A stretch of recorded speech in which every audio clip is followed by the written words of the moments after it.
अथ सप्तशतीन्यासः प्रथममध्यमोत्तरचरित्राणाम् ब्रह्मविष्णुरुद्रार्षयः श्रीमहाकाली महालक्ष्मी महासरस्वत्यो देवताः गायत्र्युष्णिगनुष्टुभश्छन्दांसि नन्दाशाकम्भरी भीमाशक्तयः रक्तदन्तिका दुर्गा भ्रामर्यो बीजानि अग्निवायुसूर्यास्तत्त्वानि ऋग्यजुः सामवेदाध्यानानि श्रीमहाकाली महालक्ष्मी महासरस्वती देवता प्रीत्यर्थे जपे विनियोगः। ॐ खड्गिनी शूलिनी घोरागदिनी चक्रिणी तथा शङ्खिनी चापिनी बाणभुषुण्डी परिघायुधा अङ्गुष्ठाभ्यां नमः। ॐ शूलेन पाहि नो देवि पाहि खड्गेन चाम्बिके घण्टास्वनेन नः पाहि चापद्यानि स्वनेन च तर्जनीभ्यां नमः। ॐ प्राच्यां रक्ष प्रतीच्यां च चण्डिके रक्ष दक्षिणे ब्राह्मणेनात्मशूलस्य उत्तरस्यां तथेश्वरी मध्यमाभ्यां नमः। ॐ सौम्यानि यानि रूपाणि त्रैलोक्ये विचरन्ति ते यानि चात्यन्तघोराणि तैरक्षास्मांस्तथा भुवम् अनामिकाभ्यां नमः।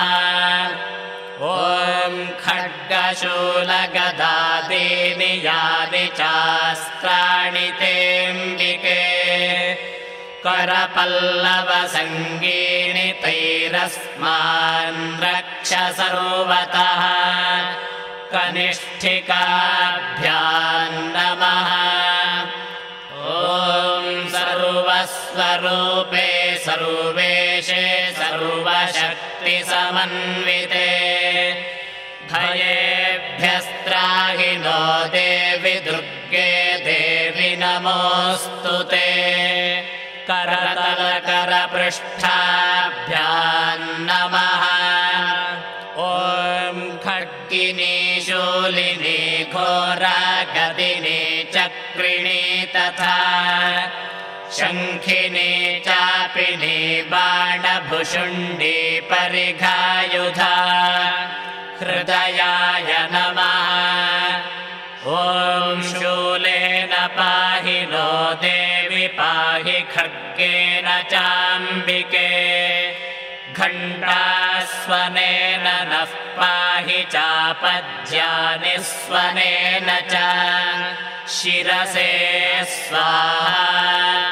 ॐ प्राच्यां रक्ष प्रतीच्यां च चण्डिके रक्ष दक्षिणे ब्राह्मणेनात्मशूलस्य उत्तरस्यां तथेश्वरी शिखायै वषट्।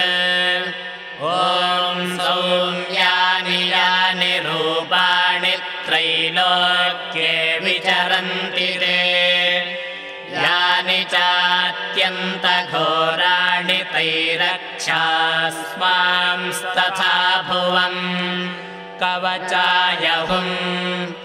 ॐ खड्गशूलगदादीनि यानि चास्त्राणि ते चण्डिके करपल्लवसङ्गीनि तैरस्मान् रक्ष सर्वतः नेत्रत्रयाय वौषट् ॐ सर्वस्वरूपे सर्वेशे सर्वशक्तिसमन्विते भयेभ्यस्त्राहिनो देवि दुर्गे देवि नमोऽस्तु ते अस्त्राय फट्